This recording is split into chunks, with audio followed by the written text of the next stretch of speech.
What's up, gang? My notification bell went off because apparently I'm live. It's new Comic Book Day Book Club. Yeah, set your Susan Speck alert. Get yourselves ready because we're doing Matt Fraction's Batman, and I'm blind bagging this. With me, as always, Whitewell Comics. What's going on, Alec? Hey, it's been a minute. Definitely like 90% my fault, too. Yes. Well, I wouldn't say that. Okay. I mean, that's very sure, yes. I wouldn't say that. 100% your fault.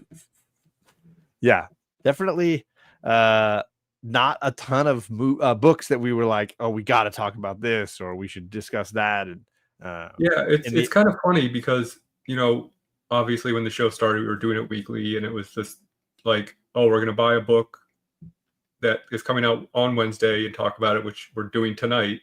Right. But it's been a while since we've done that because we were like, oh, let's just do, you know, because we were not enjoying a lot of the books that way. And so we're like, how about we change it to once a month and talk about the books that we enjoyed from the month prior? And then that started being like, well, there's nothing that I was really excited about this month. Let's skip this month. So what's really better? I heard a statistic that this is reminding me of, which is that even from people that win the lottery, 3% of them feel like they were worse off afterwards, like they regret winning the lottery. Yeah. So it really just tells you 3% of the people are never going to be happy about anything. And that feels like maybe that's us. Well, it doesn't matter how we do this. We can't enjoy any of this. I think that's a bit different because there's a lot of unexpected things that come along with winning the lottery. Like everyone comes out of the woodwork and all of a sudden is begging you for money. And there's also the very real, the reality of income creep where your lifestyle and your amount of money you have increase simultaneously. So maybe you have nicer things, but you're still not better off financially because you're still. I mean, don't look too deeply into it. I was just trying to make a joke. Well, my brain only functions on logic and reality. But you know, who knows? Maybe I have the 1 in 1,000 in here, and my whole life is going to change for the better. Ninja dropping the super sticker. Thank you for doing that. Let's see if I got something fitting for this.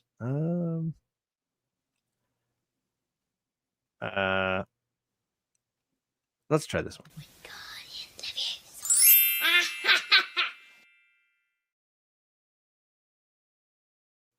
There you go. Very cute. Thank you, Ninja. On comics with friends now, but still embarrassing the daughters. I mean, that never ends for sure. And hey, Magic Lasso as well is in the chat. Appreciate you both. Oh, and Gramps is in the chat. What's going on, Robert? He's here for the blind bags of holding. Yes. Ooh, there you go. So yes, we are definitely. I'm gonna open the blind bag tonight. At some point. I did not get the blind bag. I only bought cover A. What kind of a fan are you? I am a traditional fan who doesn't want comics to turn into Pokemon cards. No gimmicks for Alec? I didn't say no gimmicks. Give me a chromium cover and a cover with a bullet hole through it all day long, or a jewel on the cover. Yeah. Eclipso #1, but that eventually creates a dent in the book directly in front or behind it. People are buying 5-10 blind bags to try to get the fancy chromium cover they want, just let me buy it off the rack. There you go. That's fair too. Comics are collectible enough as is. I don't need them to be mystery bagged too. I don't remember the cost of the blind bag. I honestly don't. I got the Art Germ foil. Ooh, foil. That's pretty sweet. So all of the blind bags are foils. Oh, are they? Okay. Yeah, they are. The regular covers are not foil. And then you got the A cover on the inside, as always. So the regular Art Germ variant that you could buy is not foil. So that's pretty cool. I know you like that guy. Yeah. And it's a solid art germ cover, so I'm not going to wraparound, try right? to touch it. I don't want to touch it too much. Yeah, get those fingerprints all over it. I'm not white gloving it right now. What's going on, Seeking Superman in the chat? Good to see you. Happy new comic book day. So yes, let's tonight is all about a fraction of Batman. We're going to discuss Jorge Jimenez and Matt Fraction's issue number 1, and probably spend way more time on it than it needs or deserves. But that is the crux of our program, and that's how we do this.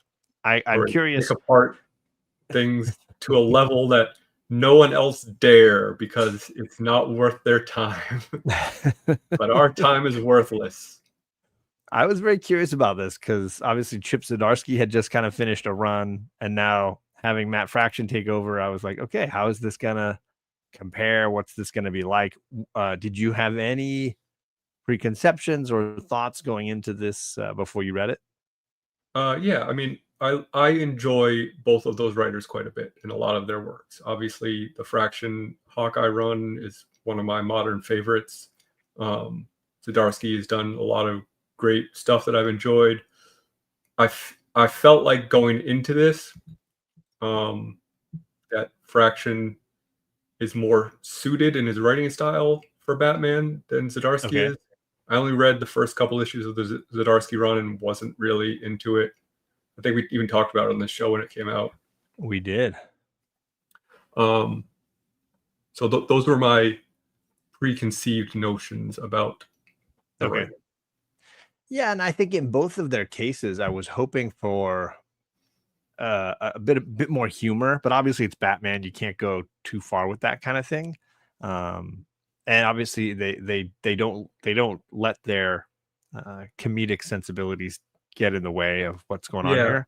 I mean, we talk a lot about editorial and on this show, and I think that if it were a Batman miniseries or an Elseworlds book, I think they could have gotten away with it a lot more. But I think Batman proper editorial probably said, we want something serious because it's Batman. Right. And I think that's fair in this case. We complain about editorial screwing things up a lot, especially with Marvel books, but it's a fair ask. Sure. I mean, and this is all conjecture. Like, I don't know what the editorial conversation was with them. Maybe Matt Fraction just decided, hey, I'm not going to inject a lot of humor into this because it seems not appropriate for the character. But I mean, I think it's the right choice.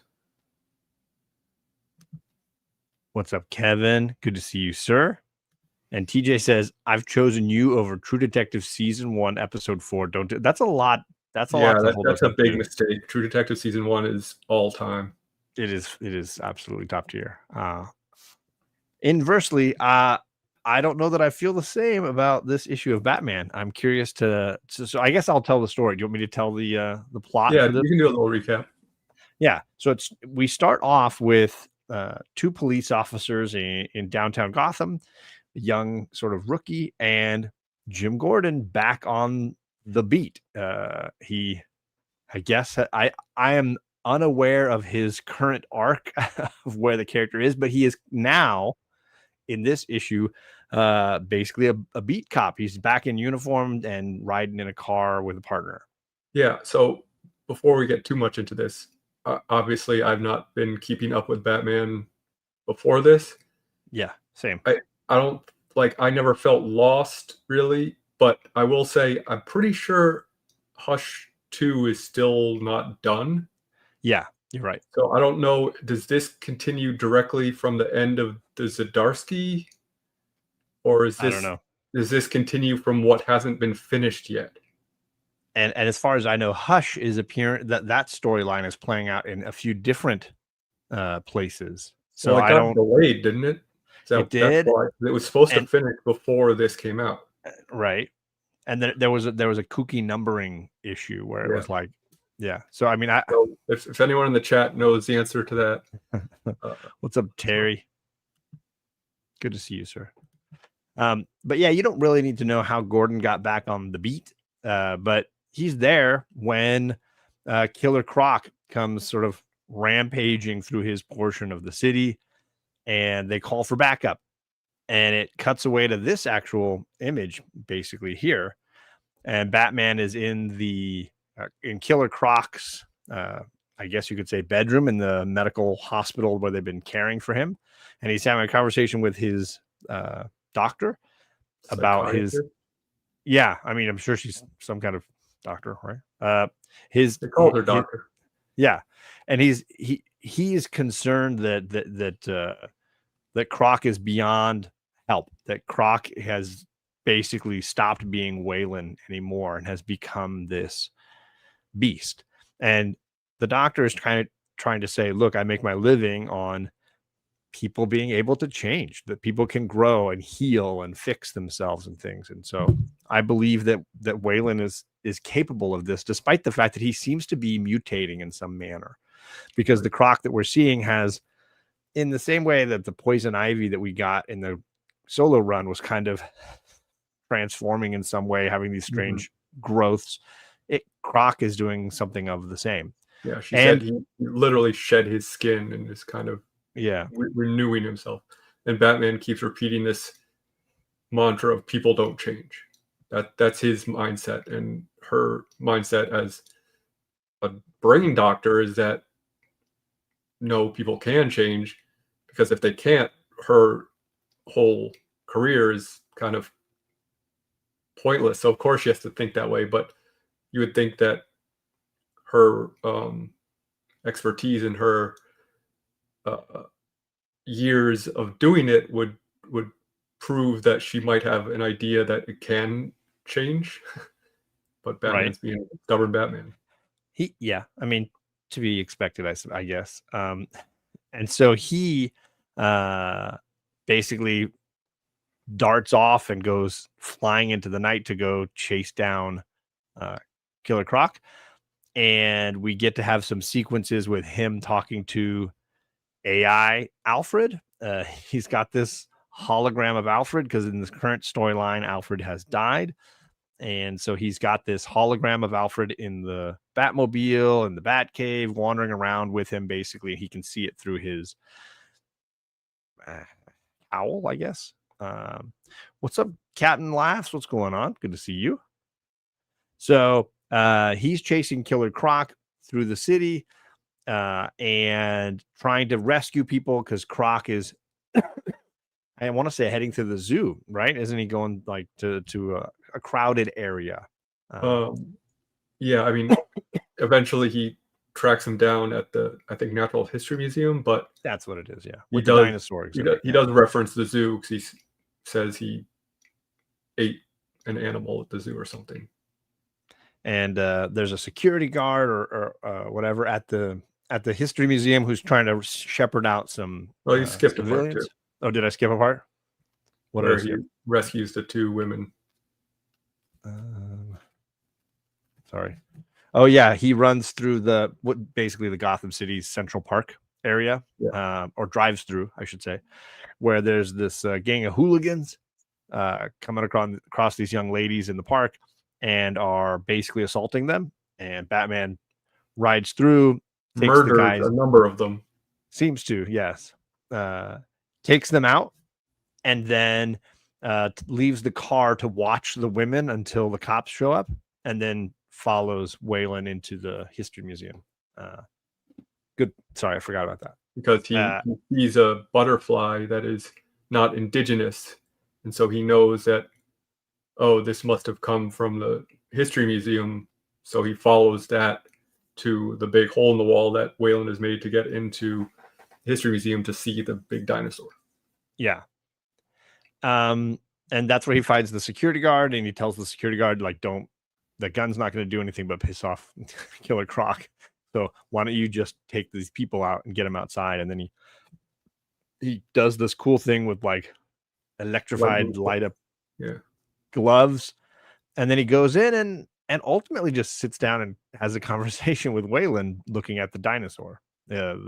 And talks about how, like, oh, I used to have one of these in my Batcave, and there's an element of like inside the monster and the inability to communicate. There is a piece of Waylon that is trying to talk to him, and Bruce takes his mask off with him Yeah. and like shares his identity, but not that Wayland's in any way able to understand that. Right. Yes, the doctor also makes reference that he has become almost like an infant again once he shed his skin in taking this new form.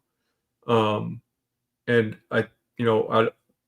Bruce or Batman doesn't believe that in some respect because he's about to beat the hell out of him. But then he realizes that, oh no, he literally is like a baby. I'm not going to beat up this child, mental child. Yeah. And ultimately they just talk a little bit about, dinosaurs and life and things like that. And then the doctor shows up with her team. Bruce puts his mask on in I'm assuming a frantic hurry. And they calmly take Wayland away, and Wayland gives his dinosaur toy to Bruce, who takes it back to his new bat cave, which is, it's called the Pennyworth Estate or something. Yeah. And he is in there thinking over the events of this moment, and he gets at the very end, like one panel, he gets a phone call from I think it's Tim Drake, right? That's I thought it was Damian, but was it Damian? Okay, it looked tall for Damian, so I wasn't. But it's possible I haven't seen Damian in a while, so maybe he's like looking like Tim Drake now. And he says, Damian says, "Do we have any people that we can trust at the Gotham Police Department anymore?" And then Bruce says, "That doesn't sound good." And then it shows the last splash page is he's being caught. He's under arrest. Yeah, and another part that we left out was that there is this new commissioner who has Vandal Savage created this task force of super police soldiers, very reminiscent of certain things going on in the real world right now, who are heavily armored and tactical and can take the law into their hands by any means necessary, as he says himself. And so basically, one of the cops asked, like, well, what happens if we run into him, meaning Batman? And he said, like, well, we'll just kill him. So,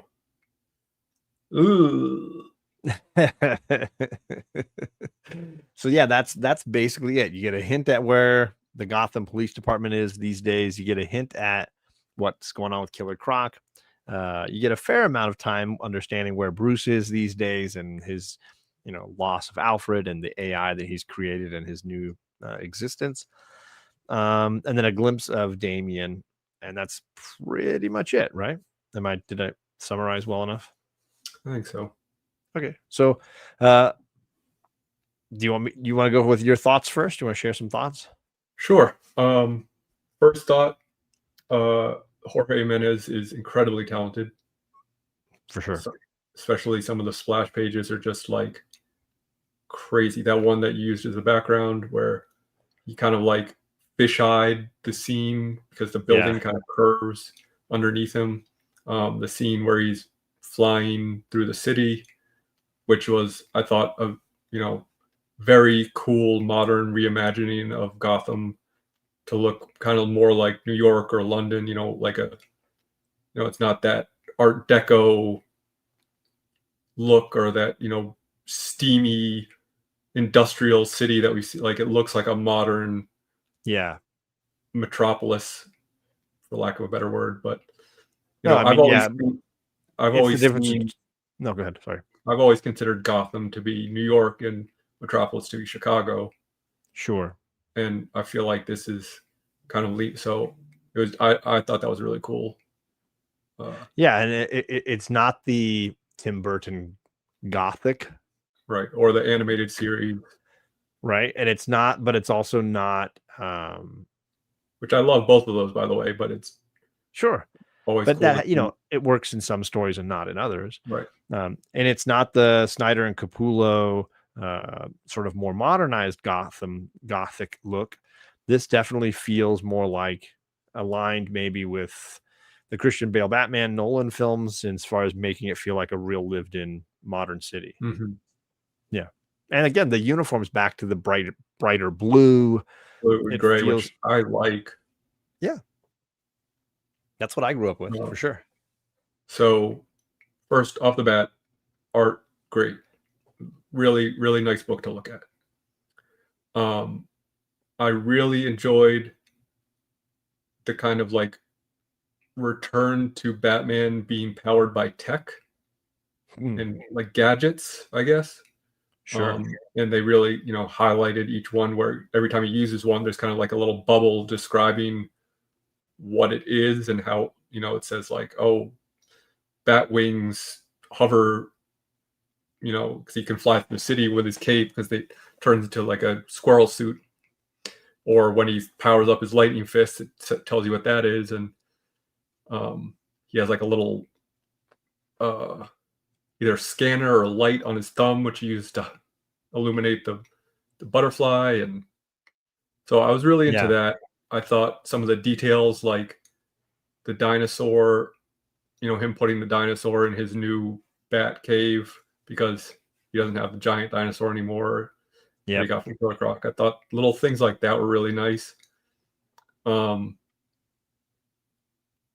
Overall, I mean, I enjoyed it as a Batman book. Like compared to Hawkeye, it wasn't that. It wasn't, but the crap that's been coming out from the big two so much. Like I like this better than Absolute Batman. Oh yes, this is vastly superior for me to Absolute Batman, but I'm not a fan. It was a very fun read. I thought the end was a little abrupt. But other than that, I thought it was good. I really liked how Batman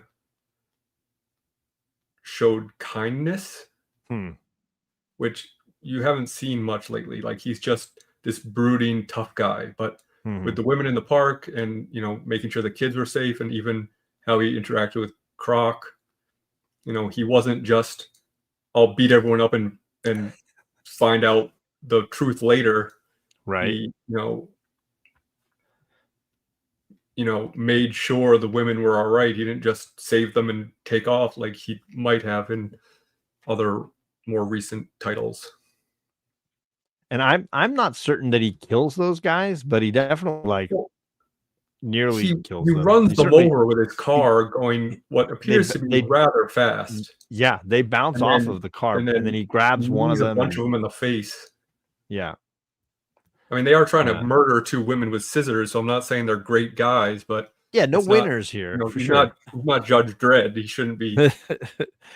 Well, that was my point, and I want to say hi to Gordon. What's going on, Gordon? Good to see you, sir.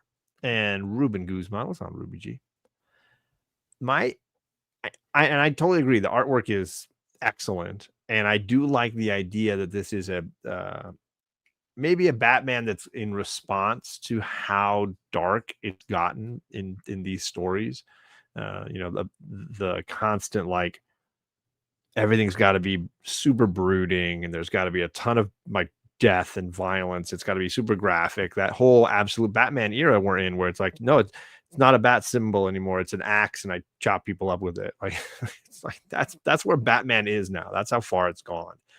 And this is maybe a response to it in the sense that the story is focused on a Batman who doesn't really fight much, doesn't do much detective work, but instead sits down with the bad guy and maybe understands him a little better at the end. I don't know.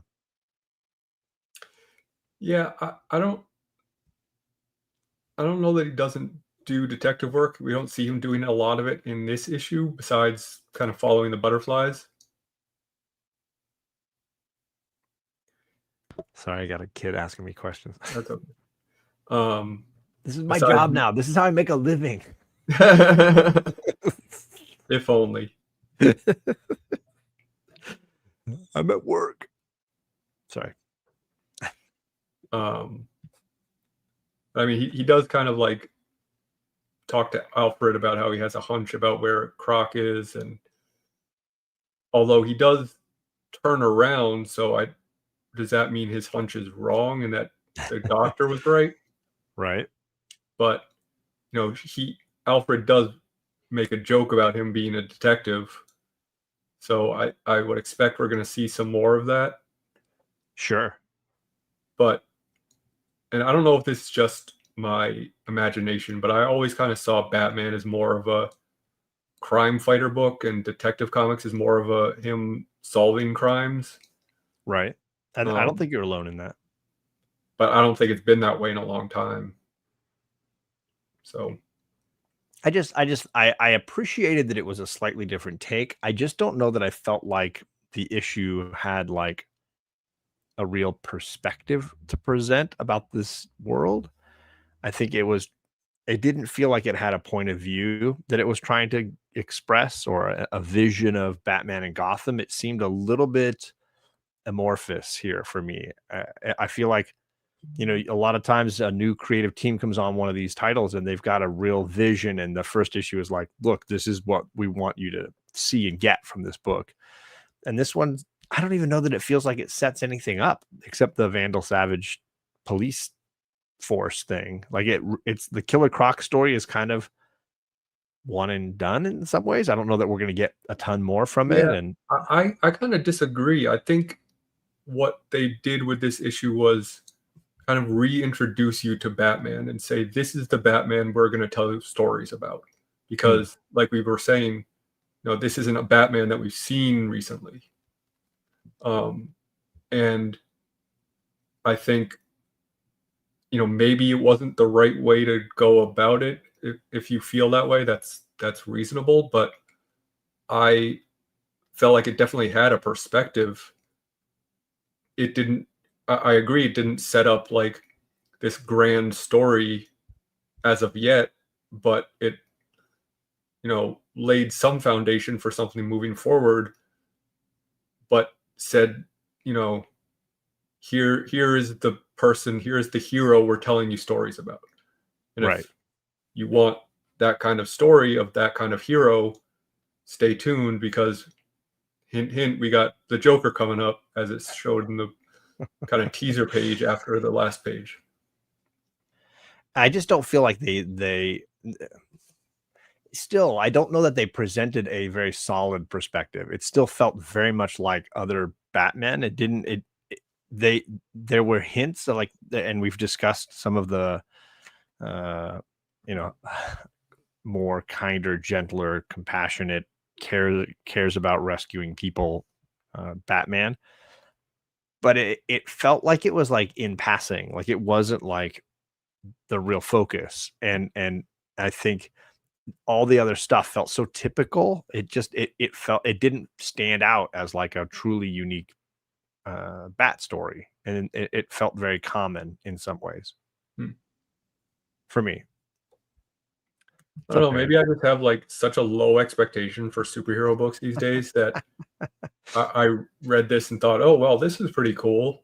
I mean, I enjoyed it. I enough that I'll pick up the next couple issues to see where it goes, which I don't think I've said about a superhero book since maybe Absolute Wonder Woman.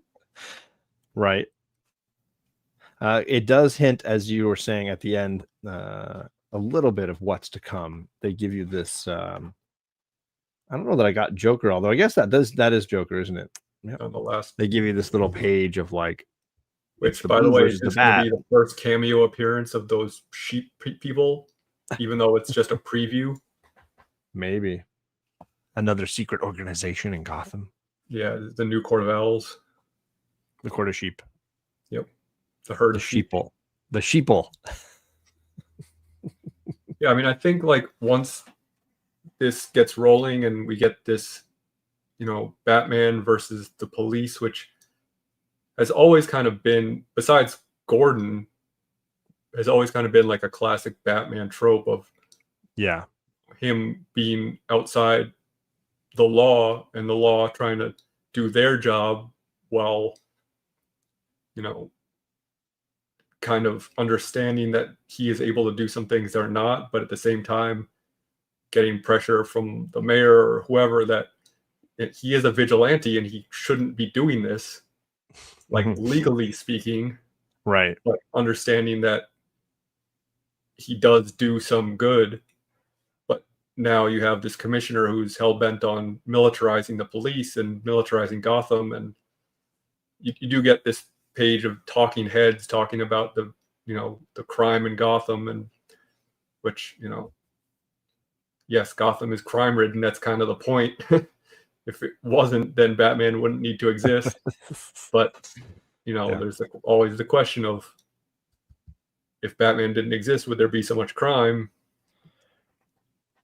Kind of right in the Ed situation, but and then obviously now we're getting hinted that there's going to be this other, criminal organization which appears to be the sheep people, as well as the Joker, as well as all the other rogues that I'm sure they can put in. I hope before the Joker, because we've done the Joker plenty. Give me, a good Two-Face story or something, That now you're talking. Yeah, I would hope that there's room for originality. I guess what I was hoping for was a really distinct point of view where, you pick up the first issue of the Hawkeye run and you feel like, wow, I've never seen anything like this before. And there are hints of like a return to a form of Batman that we haven't had in a while. And I did appreciate those things, but I think they were buried in all the familiarity stuff, all the typical stuff. Yeah. And to an extent that it robbed it of that sense of like novelty, maybe. I think that goes back to what we were saying earlier, where it's the sort of thing like Hawkeye is a B tier character enough that you can do whatever you want with him and you're not going to piss anyone off. But if you try to, break the mold with Batman, it kind of, you're going to be in trouble. It's their cash cow. They don't want you to go too far outside of the lines with that one, because you're losing your moneymaker.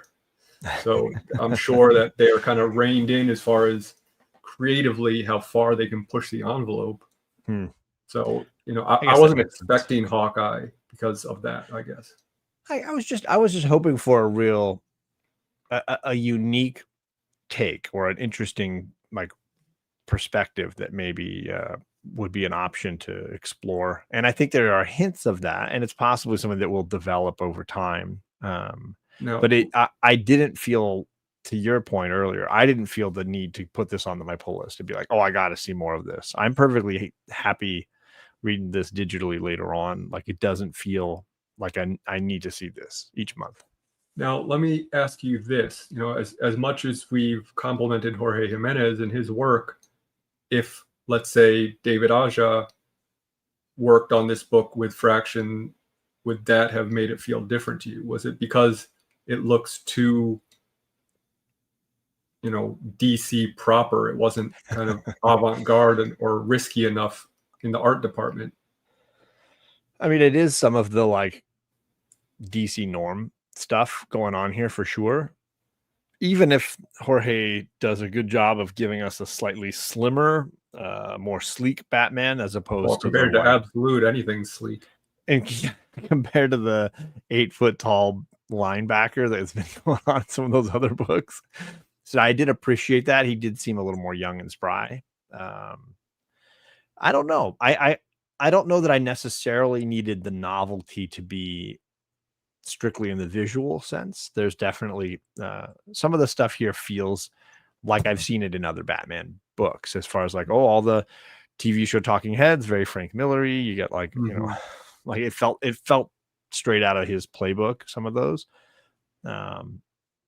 So I guess I had hoped for a sense of like originality that I didn't necessarily get. Which it may be an unfair expectation to have for a Batman comic or a Spider-Man comic or whatever. But knowing who was writing it, I was like, okay, he might be able to push some of the envelopes here. And I got hints at it, but not necessarily like a statement. Now, let me ask you this, because this was something I was going to kind of bring up anyway, and I think it works transitions well into this conversation we're having, which is, if this wasn't a number one, if this was 150, whatever the number up to it, the Batman Volume 3 was, would that have made you feel different? Was this kind of just too little a grand adventure for a number one? Interesting. Had just been like new creative team, new story arc, numbered the same. Yeah. What's up, Chop? Because I don't know that I needed that. I don't know that I needed like it to be. Honestly, it feels like an issue 151. Like it feels like another. Right. It doesn't feel like it stands out as like a new direction. Besides being a cash grab, like there's no reason for this to be a number one. No. And it follows all the continuity in the sense of like Alfred is still dead, Batman still is. It's not a has new no 52 money where it's kind of wiping the slate clean and starting over.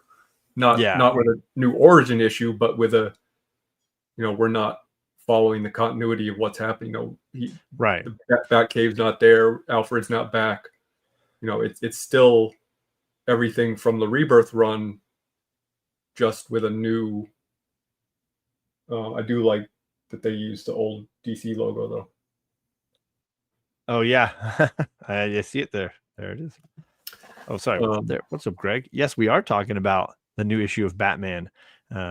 We've been going for a while now, breaking it all down for you. Haven't gotten too much of discussion of blind bags. I know we had teased that we would maybe get it deep into blind bags, but so yeah, I think I'm annoyed that this was a number one. Annoyed enough that it affected how I enjoyed it. No, but like it's just I'm so sick of relaunches. Well, I mean, I would even say that the first issue of Zdarsky's run felt more like an issue number one than this. Yeah. Does that make sense? Like it felt more of a Stark like reboot relaunch. Well, especially coming from the 100 and whatever issues of Tom King's run, which he definitely put his mark on the Batman story, and then it was kind of a left turn a bit when Zdarsky took over, and then obviously Hush 2 came along, and I don't know that this reinvents the wheel enough for it to be a number one, but right. That's fair. And I didn't consider the issue number one thing. I was really just trying to take it as again, that new creative team and that new direction that they're going in. Bearded says there's a couple of special moments that gave him hope for the future of this run. Okay. Fair. Yeah. And I think we highlighted a couple that we really liked. Yeah. And clearly, I mean, I seem to have enjoyed this a lot more than you. I mean, which is unusual. I will say I've been burned on Batman a lot over the 7 years we've been doing this. I don't know that I've felt like we're in a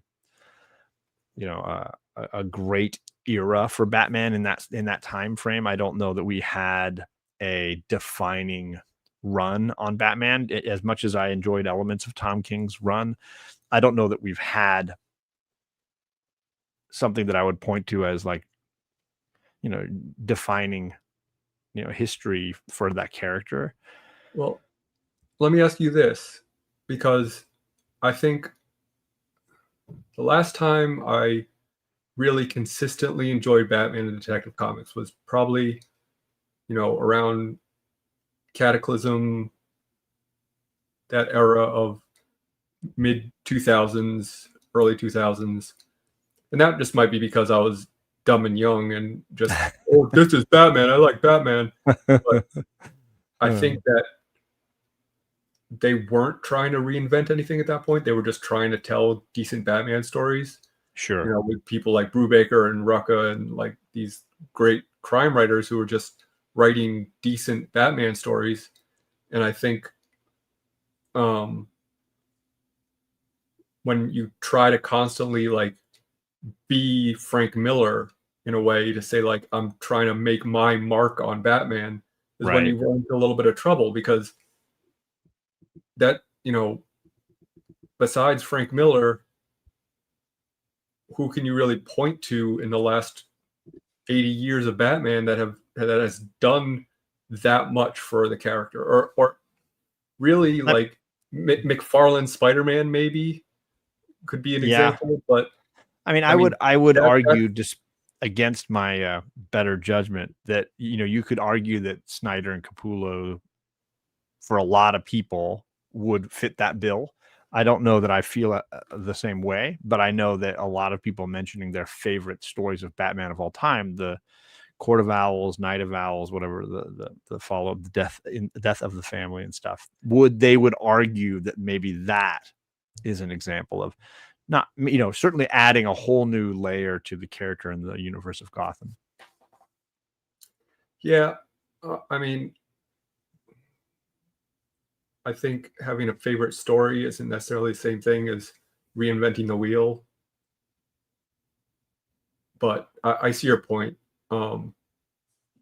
I don't know that it's just simply a favorite story. I do feel like they had some serious like genre bending stuff, horror kind of stuff that they were doing for the character that, for an extended period of time, felt like a 52 yet again, let's dig a little deeper and darker and more gothic-y with this thing, right?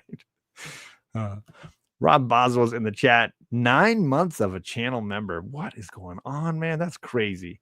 He says, who plays the best Batman in the movies? Is it Michael Keaton? Oof. I mean, isn't it Kevin Conroy? Pattinson? Yeah, Pattinson, yes. I mean, it's always going to be the animated series for me. Yeah, I think Kevin Conroy is kind of a cheating answer, but he is the best Batman. Mark Hamill's the best Joker. The animated series is the best representation of Batman still to this day, in my opinion. I think it encapsulates and captures every aspect of what makes every character great. And nothing will live up to that as far as I'm concerned. However, I think it is a lot different when you have to be physical as well. 100%, yeah. Because then how you move in the suit and how they photograph all you. Of the Batmans are so. I mean, I think Clooney and Kilmer kind of aren't different enough for me, but Adam West is very different from Keaton, who's very different from Clooney, Kilmer, who's very different from Bale, who's very different from Pattinson. So I think it's kind of what you want out of a Batman, to say who's the best, because it's a little bit apples and oranges to me. I mean, for sure, it will always be up there for me just because I was 9 when that movie came out, and it, really shaped it for you. It was a wonder to me. So you're not derailing anything, Rob. Don't worry. We appreciate the question for sure. What's up, Seeking Superman? He says no legacy numbering. I mean, yeah. I mean that's inexcusable. And I read the first like 3 or 4 issues of this, and they were so good that I just stopped and I said, I'm going to get the hardcover when it comes out, because this is going to be absolutely memorable. Those two together, I mean, it's just a dream team. Yeah. It drives me, especially because it is now my business. It drives me absolutely up the wall that Marvel will do one series with legacy numbering, and then the next series without it, and then the next series half and half, and just do legacy numbering. It makes everything so much easier for everybody, right? Because having to look up which series comes before which series 1,000 times a day, it's driving me a little mad. I didn't mind the days when they would have the new numbering and then underneath would have a legacy number. Like that didn't bother me. I don't think that's a problem at all. Honestly, there's so many numbers on these comics covers with the barcodes and everything. Like, who cares? I don't need this to be. That's legit for me. I don't need this to be Batman 1100 or whatever. Like, being number 1 is fine, but put the legacy number underneath so I can keep track of where in my collection this goes. Yeah. years that's my down the line preference when I don't remember. And I don't mind doing that every time a new important creative team is going to come onto a title and be on it for at least a year or so. That works for me. But again, yeah, include it. I think it's useful. Number ones are someone's jumping on point, but they could also be someone's jumping off point. Very true. And I have done that before with some titles. I don't do legacy numbering on my YouTube series. I don't put numbers on most of my stuff. What are you talking about? Although I will say, Alec and I next month will celebrate 7 years of this show. So think about that. That's upsetting. Yep. 1 month away. Can you do it? Yeah, the numbering on this show is strictly my fault, and I don't even know if it's accurate. So don't worry about it. Probably not, but who cares? Like, who cares? So yeah, overall, I think I would probably give this a 7 out of 10. I think that's probably where I'm at. I'd give it like an 8.25. It's not a fail or anything like that. It feels somewhere in that range for me. So 8.25. Okay. Sorry, but I didn't want to jump over to a Marvel comic right away. We were finishing the Batman discussion. I've never, as I said, I've never read Dark Reign. I just finished Black Panther, which the volume I read ends with the Dark Reign storyline where Shuri becomes the Black Panther. And that occurs during Dark Reign. So I've read comics like in and around that era, but I did not. And I haven't even read Dark Avengers, which I know is part of that as well. And we discussed that a little bit on last night on the show I was doing with No Good Comics. Yeah, I haven't read either. So that was in the era when I wasn't collecting comics or reading them. And specifically, I was way away from Marvel at that point. I was reading a little bit of DC, but that was about it. And a lot of Vertigo. Speaking of Marvel, and we can jump over there if we're done. Yeah. With this conversation. I was wondering about your thoughts about the new X-Men relaunch.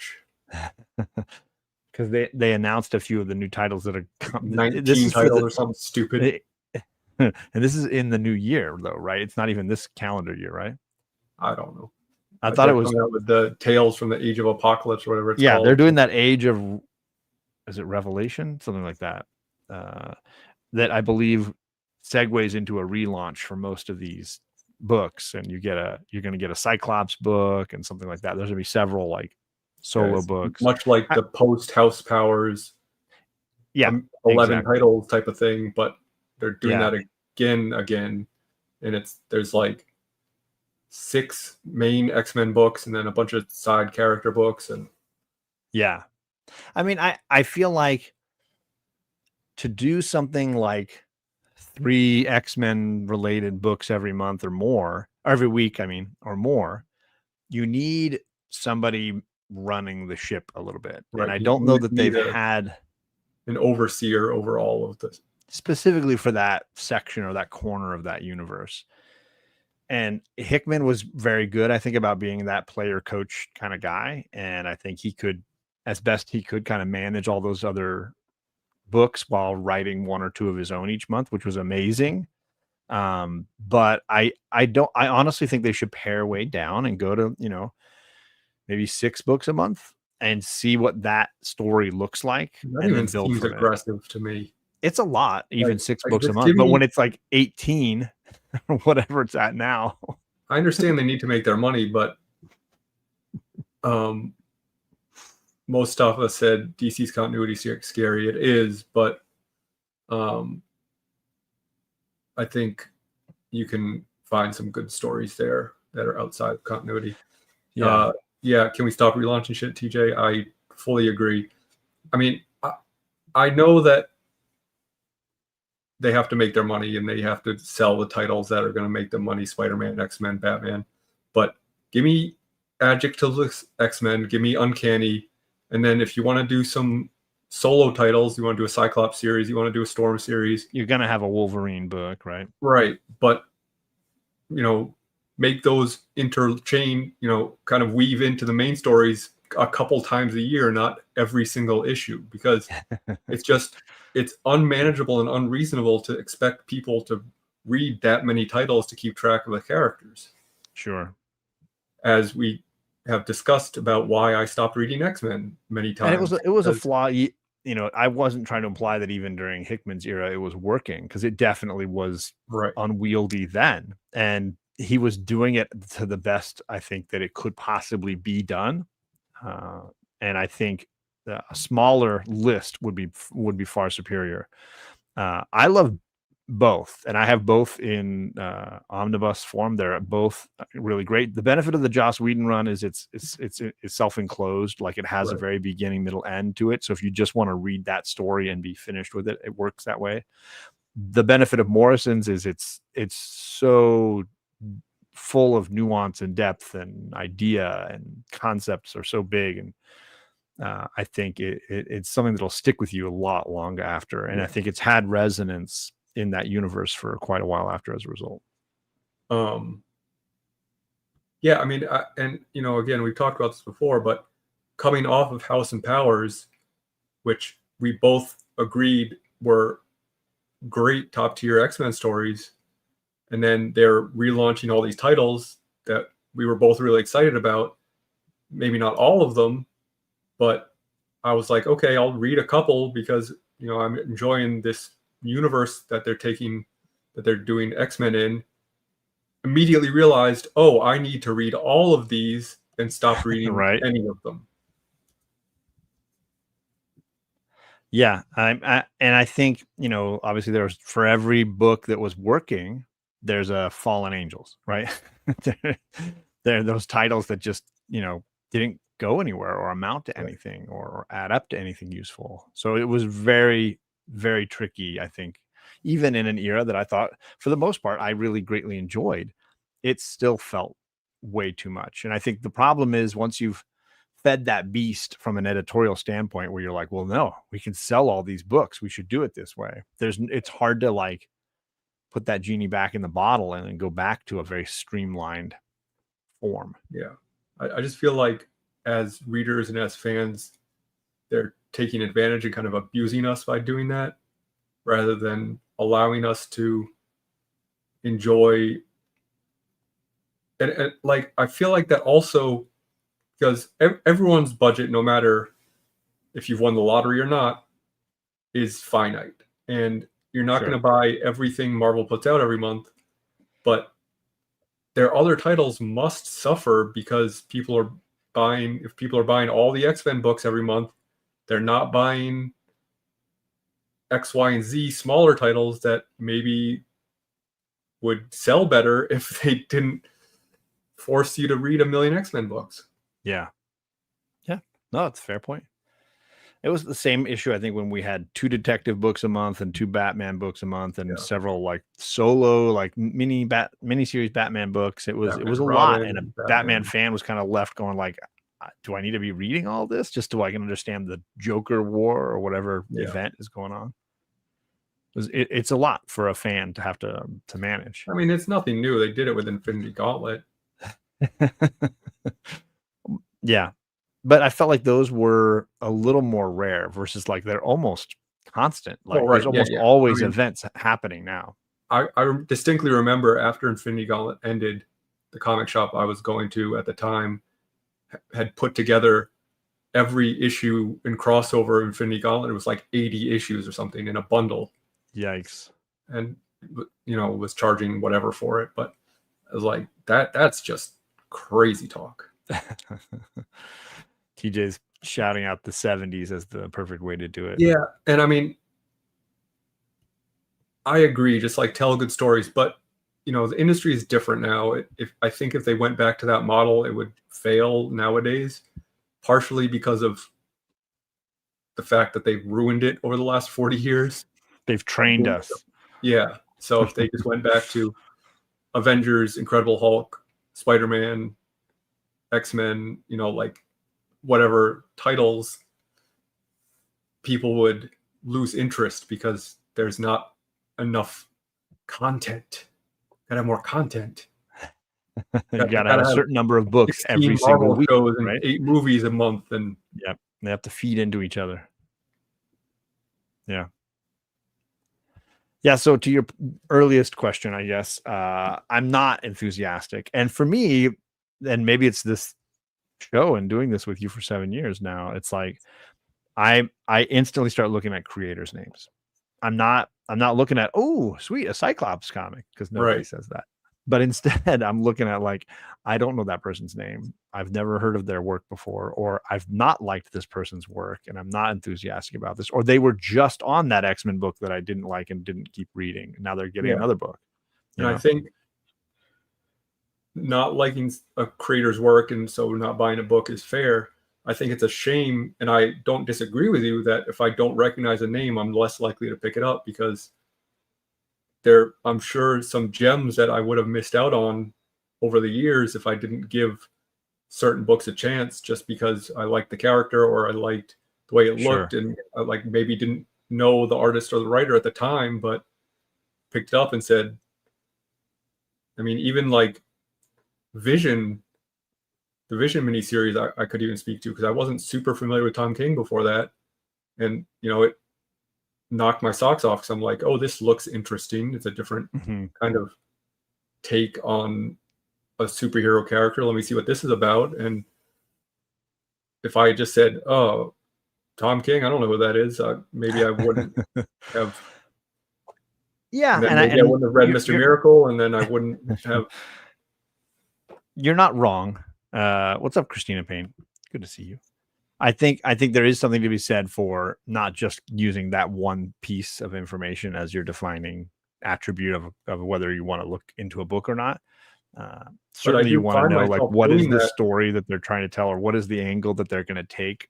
But knowing how many books they're going to release, knowing how they just redid this and they're going to do it again, and there's a ton of titles, and if I don't feel like they're putting decent creators anywhere into that paradigm, like, I don't care. I think it sounds just like bad money after bad money. Yeah, and I'm not disagreeing with that point. I've noticed myself doing that more and more, but I think it is because a dollar doesn't stretch as far these days, and maybe I'm less likely to try a title. Sure. I'll wait to hear some reviews about it and check it out and trade from the library at some point, maybe, if it turns out to be really good. But that doesn't help the publisher, because I'm not buying the book. Right. No, I agree.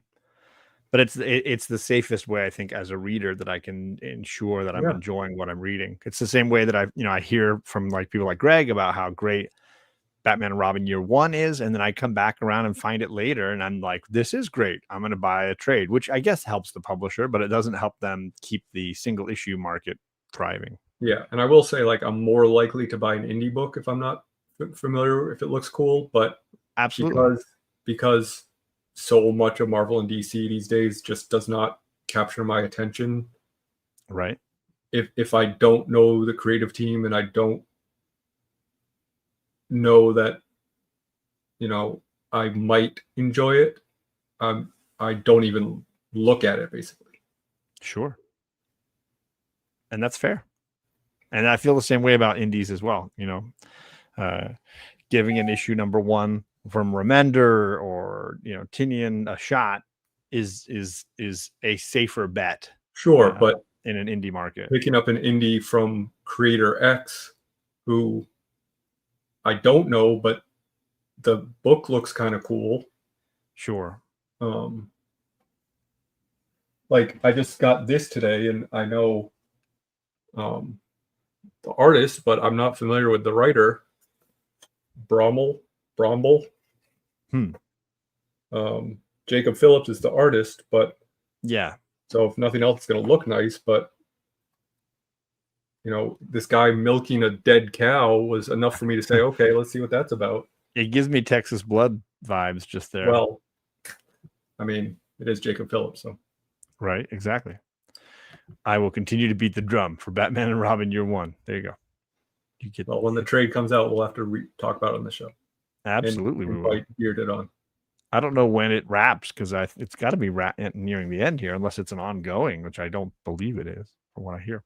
I would think it's a year long. 12 issues, perhaps. Even though Batman Year One wasn't a year. Right. Anything else you want to mention from this week or today, or anything that any books you want to hype? All right. I got some Poison Ivies I haven't read. There's some fun covers. Very nice covers.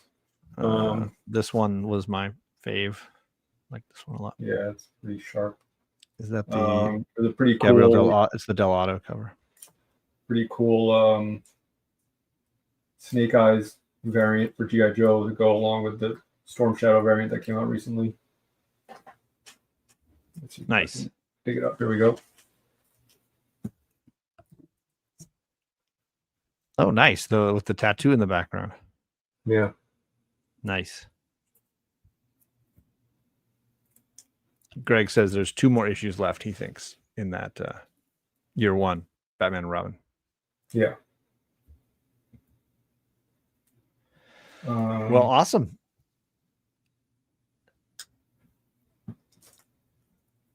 It was fun to actually do this again. With a new book the day of. Yeah. Old school style. Maybe we'll start a new trend.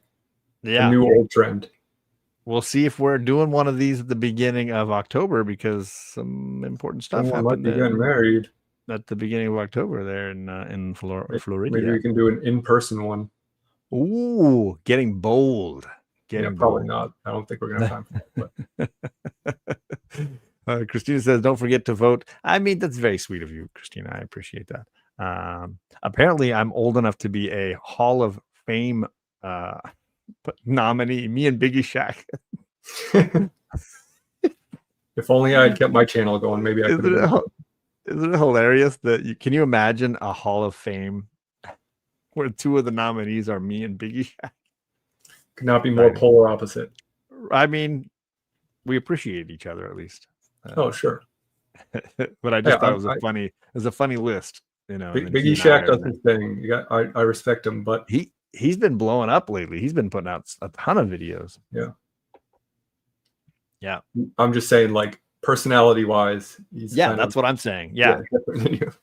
We're very polar, and yet both of us eligible for the honor, apparently. So there you go. As for me, I don't know when I'm going live next, because I've got a little bit of a break here. I don't think I have a Saturday show because there's a volleyball tournament. There's no D&D on Sunday.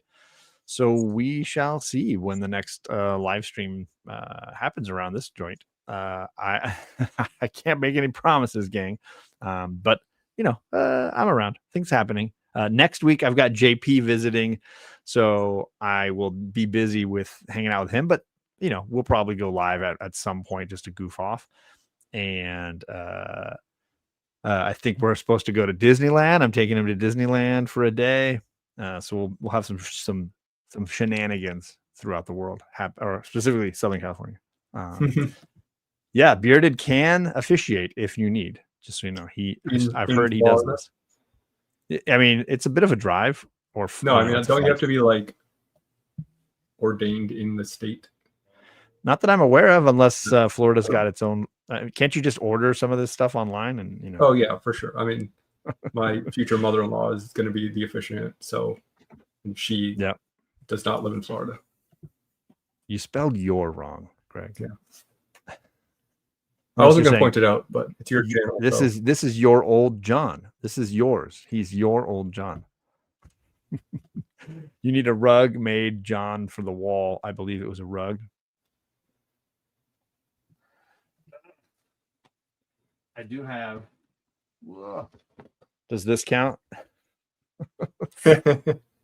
Little storm carpet swath here. I'm just saying. That's the best I got.